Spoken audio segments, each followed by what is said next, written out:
Well, I am so honored to be here, and I want to take a second and just bring you back to a moment I will never forget. I was in 7th grade, and it was Halloween, and I was walking up my driveway, and I will never forget seeing my dad's car parked in the driveway. It was 3 p.m., and he was never, ever home that early.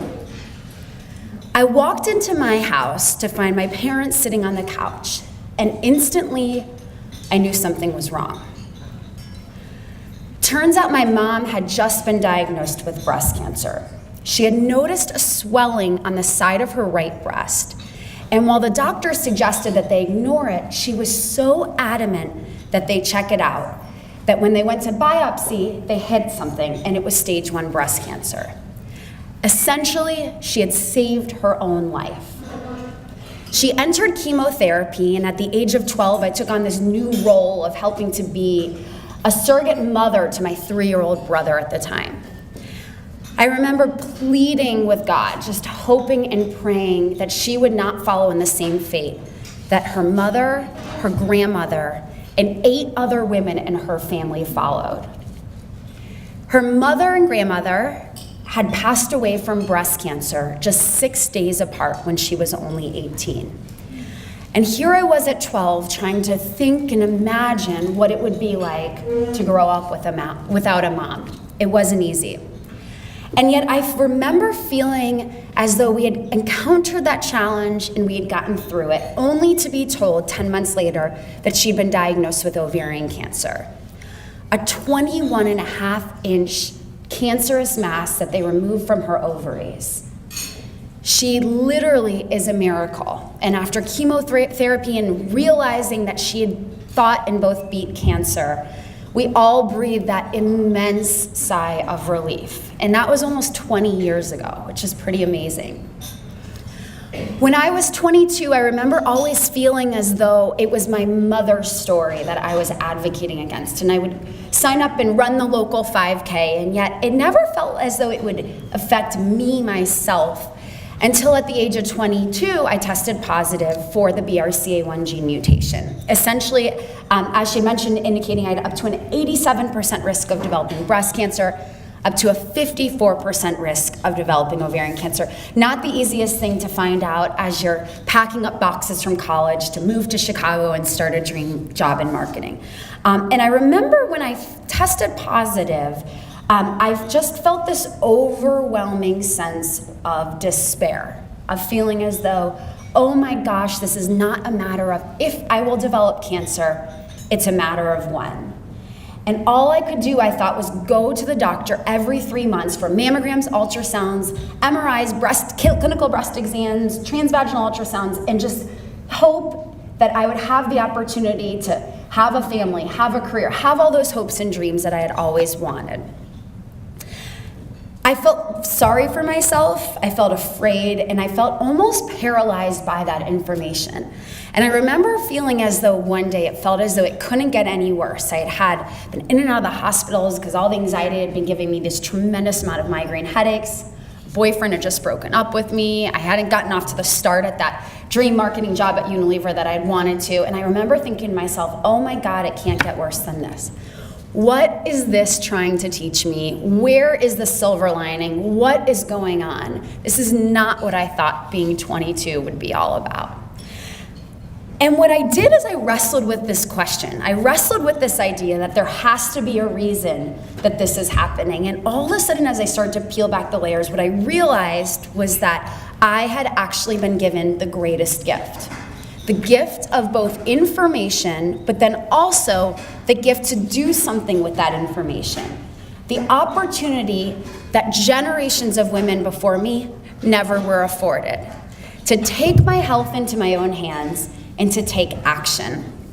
And it really wasn't until I was able to get my head into that mentality that I was actually able to perceive this as a life-saving opportunity, one in which I would have the power to do something before I would go on to have a family, and to be the first woman in a family to not have a future daughter, hopefully, that has a mom who's sick with breast cancer. Pretty amazing. I went, in this mindset, I made up my mind that I would do everything within my power to not die from both breast and ovarian cancer. And in 2006, I was the youngest person in the country to opt for a risk-reducing double mastectomy. And it was so odd at the time. Angelina Jolie so famously made this seem acceptable. And yet at the time, it was so rare that no doctor in all of Chicago, of the 7 I met with, would even perform the surgery. I ended up going to Memorial Sloan Kettering in New York and having the surgery, but again, everyone kept saying, you are too young, come back when you're 30. And for me, I felt as though, what's the difference, right? If I know that this is in store, do I just sit back and wait to develop cancer, or do I have the opportunity to take action? And I took action, and I will tell you it was one of the best decisions I've ever made in my life, because what I will never forget when I came out of anesthesia was both that groggy, kind of nauseous feeling, but also the sense that it was gonna be okay. That years of wrestling and all of a sudden having the opportunity to say the buck stops here, to draw the line in the sand, to be the first woman in my family to not develop breast cancer, was such a powerful opportunity I was afforded. And I've lived my life every single day following with this mindset of doing everything within my power. So much so that last year I chose to freeze my eggs in preparation for an ovary removal surgery I'll have in just 3 years. Being very, very firm about never missing a doctor's appointment. But I want to go back to the decision to have the mastectomy for a second, because what was so interesting was it wasn't going through that surgery that led me to start Bright Pink. What it was is when I decided to share my story originally, write an article in hopes that it might reach another young woman who was wrestling with the same decisions of, oh my gosh, will I ever feel like a woman without real breasts? What's it gonna be like to date? Or what happens the first time your shirt comes off and with someone new that you're dating? And how do I navigate this new world of something where there's not a community of women who've encountered that? When I shared my story, all of a sudden it hit whirlwind news. CNN, the Today Show, all of that stuff, and that wasn't amazing. But what was amazing was that more than 1,000 women reached out to the writers and producers and said, I feel like she was telling a part of my story.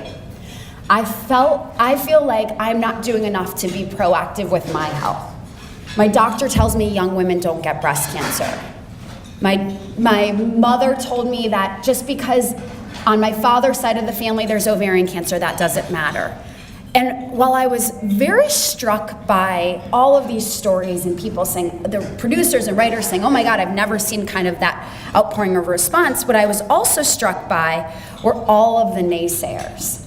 This outpouring of response of people who were so critical of this decision, who were saying, how dare she do that? They should lock up her doctor. And on CNN, I remember there was a blog post that said, can someone please tell Lindsay Avner that she is not God and she can't control everything? And I was like, whoa, I was not expecting that. And yet all of that, both the naysayers and both all that outpouring of response, what it did is it made me realize that there was a challenge out there that was so far greater and bigger and more profound than me, my family, my story. The challenge is one that we still live in today. We live in a world where we know that at least 1 in 8 women will develop breast cancer during her lifetime. It's the leading cancer diagnosis in women, and 1 in 67 women will develop ovarian cancer. While far less common, it's the deadliest gynecologic disease, and 2/3 of women who are diagnosed with ovarian cancer will die as a result. We also live in a world where young women don't know the breast and ovarian health basics. They don't know that their breast tissue goes all the way up to their collarbone. They don't know that their father's side of the family history matters just as much as their mother's. And they actually don't even know what questions to be asking their doctors or how to hold their doctors accountable to make sure that they're treating them and caring for them in the way that they should. We live in a world that has so much pink and so much awareness. But we can't honestly say all that awareness is translating into action, right? So with all of this awareness that we're seeing as we're sitting in the middle of October, that same young woman who might run a 5K has no idea that a concerning breast lump would feel like a frozen pea. Or someone who will purchase all the pink products doesn't realize the symptoms of ovarian cancer and how they can be confusing, things like bloating or distended stomach or pain in their abdomen area. And I remember feeling as though as I pulled back the layers and looked at this challenge, oh my gosh, what do you do in a situation like this? I had just gone through this life-transforming experience of feeling as though I was able to actually do something with my own health, and yet all of a sudden it felt like the challenge in front of me was overwhelming. And yet I think as I look on what I considered the bright side, or the silver lining in that situation, it was that I was this naive 24-year-old who was crazy enough to think that I could actually make a dent on that challenge and to actually change the world. But I knew when I started this nonprofit, it had to be different. I made up my mind that we were gonna be the ones to change the game. That we were gonna focus on talking about a conversation revolving around health and not cancer. That this was not gonna be something that is just spoken about in October, but has the conversation going throughout year round. And we're not gonna spend all this energy solely focusing on survivors, on women who have been diagnosed, but we're gonna go out and reach women who actually haven't been diagnosed with cancer. And we're gonna help them understand that they have information and that there is more that they can do to be proactive with their health. And when I will tell you in all honesty, I never would have told you that starting a nonprofit was in my cards. I had this probably very judgmental misconception that people who worked in nonprofits didn't move fast enough and that there wasn't enough energy and action. And I say that now because I laugh, because I'm surrounded by so many nonprofits that are truly changing the game, that are using business best practices in their every single day life. And they're responsible for making the change that we all wish that we can see in this world. When I started Bright Pink, the name Bright, using the name Bright with the organization was intentional. Being bright is about being smart, but it is about being positive, about seeing the gifts that we have right in front of us, about approaching a situation that can be really, really challenging with optimism and with enthusiasm and with a positive perspective. And that's not to say it's easy, right? It's not always easy, and it's hard, and it's personal, and it's vulnerable. And yet with this mindset, it can be quite profound how it can shift and change the mentality and change the outcome. At Bright Pink, our whole focus is reaching the 52 million women in the United States between the ages of 18 and 45 and getting them to brighten up. When we say brighten up, what we mean is go from that state of awareness into action, to do all that they can to be proactive with their health. And while I feel so incredibly blessed for the last 7 years to have the honor of leading the charge in this organization, I will be honest when I tell you it is not always easy. The challenges that we face, I am sure, undoubtedly are no different than the ones that each and every one of you face in running your own businesses. Missing projections, hiring that employee who you thought was gonna be amazing and realizing it was totally the wrong one, and now you're gonna have to figure out how to change course. Budgets. Balancing that hard thing between being external and being the face and bringing opportunities in, and then being internal and making sure that the operations are rolling and that you're building a high-performing team. Making sure that as you're focusing on plugging all the holes and playing that crazy game of whack-a-mole, that you're also building things up and creating all the opportunities. One of the challenges I face is in being 32, I always say, I know as much as I know for up to 32, but I haven't done 34 yet, and I haven't done 38, and I haven't done 42. And if you haven't been able to notice already, my style is very casual. I'm not gonna sit down and have this very, very robust, big vocabulary in how I talk to you. And for a while, I tried to address that challenge by being someone who I wasn't. I would wear very straight suits, and I would try and be more contained, and I would try and show less emotion and not talk with my hands as much. And what I started to realize is I was coming across totally inauthentic to who I was. And I started to look at that situation and say, how can I be the best version of myself? And really in doing that, it is being myself. It is being casual. It is giving you a hug the first time I meet you, even if it's not professional. And what I've found is that in the years that I've actually been able to have that work to my advantage, to be able to be that breath of fresh air for people who are living in a world that is very robotic. We face challenges every day with our programs at Bright Pink. For years, we would host these educational workshops where we would reach young women and we'd impart on them to go to their doctor and make sure that they're living with the correct early detection strategies. But one thing that happened that we weren't expecting was those same women were coming back to us saying to us, you know what? My doctor's not listening to me.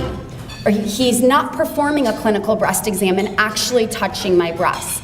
And it felt overwhelming to think of this challenge of, oh my gosh, all of the thousands of doctors in this country, how do you change their perspective? They've been out of medical school and residency. What do you do in a situation like that?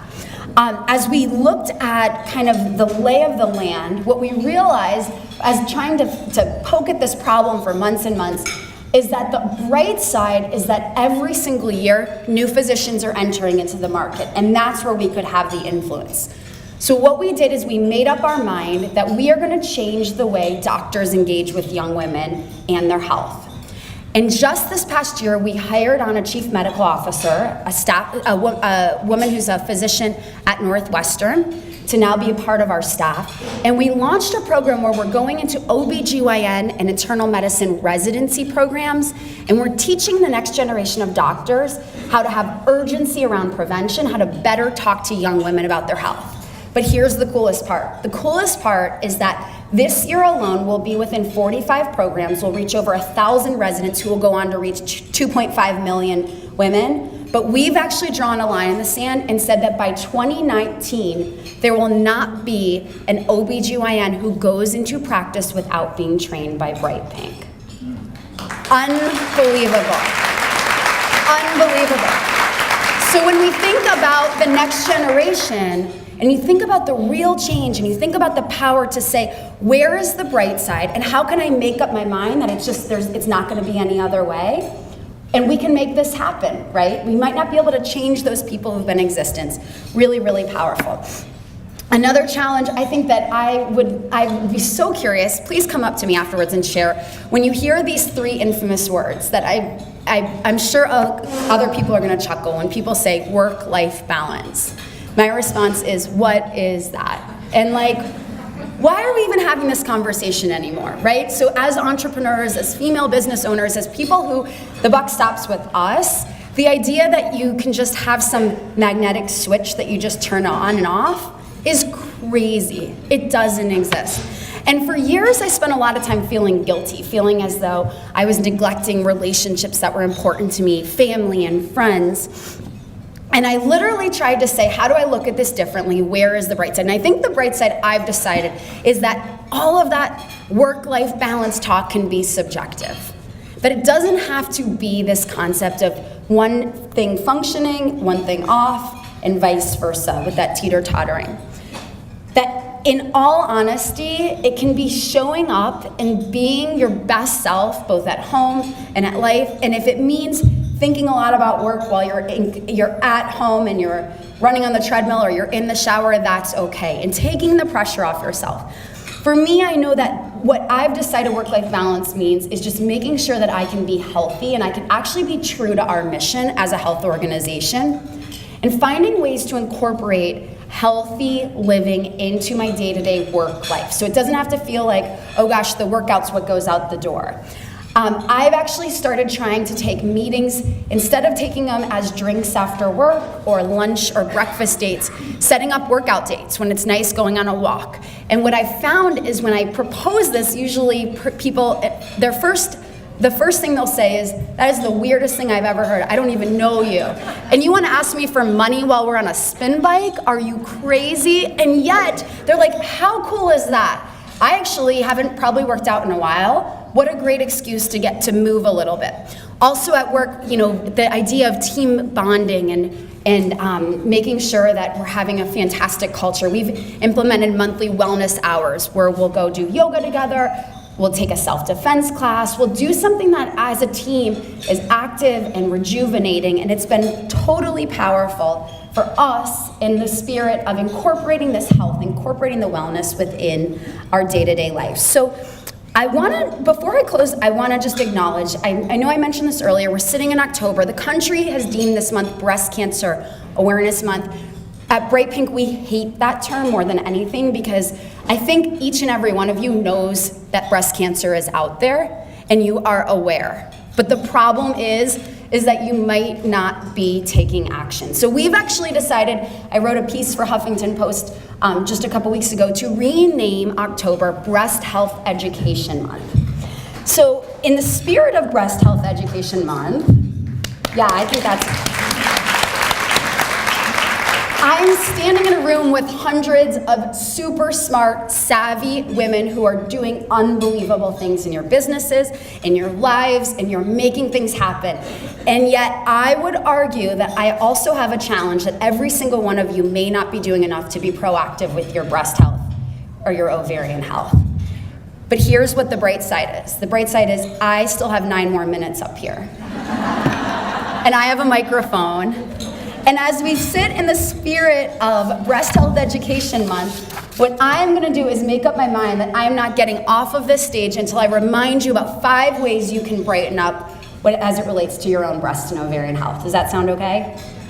Okay, so let's take it away. So first, I want everyone to be breast self-aware. If anyone has ever received one of those shower cards that has the 7 steps to do a breast self-exam, and it's sat in the shower and you've never done it and you feel really guilty, I want to be the one to take all that guilt away and tell you it is not about doing a 7-step breast exam that matters. It is about knowing your breast. We all have different breasts, different sizes, shapes. It's actually very normal for one to be bigger than the other, or other things that might be normal for you. The key is to know what's normal for you. Because if you don't know what's normal, how the heck are you ever gonna know what's not normal?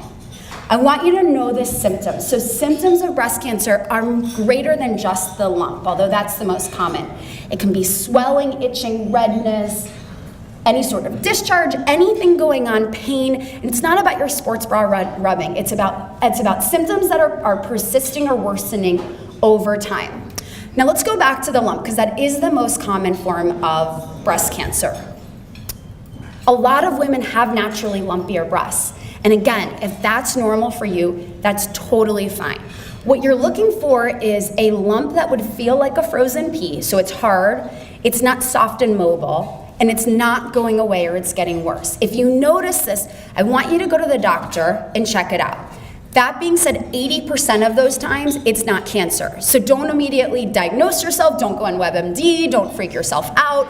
Just actually say, okay, I've noticed something. And if you're having trouble monitoring this, sometimes it's really helpful to draw 2 circles on a piece of paper and make a mark and date it and literally set a reminder on your phone. Check back. Is that still there? Did it go away? Great. Very, very normal for things to come and go, but we want to monitor them over time. The next is the idea that we can all be practicing risk-reducing strategies.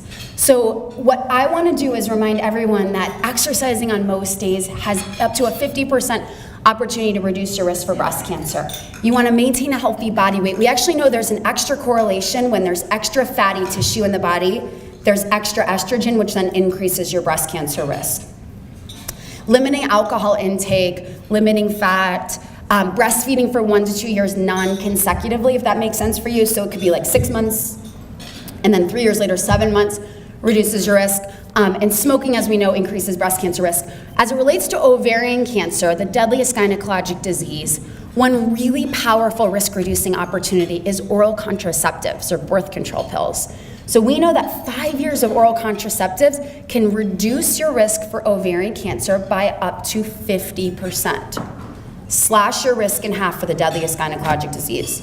So worth just considering. I'm not telling anyone what to do, but just definitely consider. This is the time, if you haven't been to the doctor for your annual Well Woman exam, I want you to do it this year so it hits upon this insurance and you get it in before the end of the year. But so important. So many times we as women feel like we feel healthy. Why do we have to go to the doctor? The truth is you have to go once a year for your annual Well Woman exam. Under the Affordable Care Act, this is now covered for all women. All insurance providers are mandated to cover this. And when you go to the doctor, I want to make sure they're doing two things. One is that they're performing a clinical breast exam. And that means they are actually touching your breasts. This is not just looking at them. This is not just talking about them. This means that they are spending time examining your breasts. They're also going to perform a pelvic exam where they're going to go and feel your ovaries. Big misconception out there is when you get a pap smear, they're testing for ovarian cancer. They are not. They're testing for cervical cancer, which is far less common and far less deadly than ovarian cancer. Not a lot we can do. We want to make sure everyone is beginning mammograms at age 40 or 10 years younger than when the nearest relative was diagnosed. Let me give you an example. An aunt was diagnosed at 47, 37 is when we want to begin them. Or if there is a family history, if there's high risk, they might need to start earlier and add more screening tendencies. Next thing I want you to do is I want every single person here at some point to visit assessyourrisk.org. What this is a tool Bright Pink created. It combines family health history questions with lifestyle factors and gives you an initial assessment of your breast and ovarian cancer risk. Summarizes it so you can take it to your doctor. And in order to do that, you have to examine your family health history. We get 50% of our genes from our mother's side, 50% from our father's.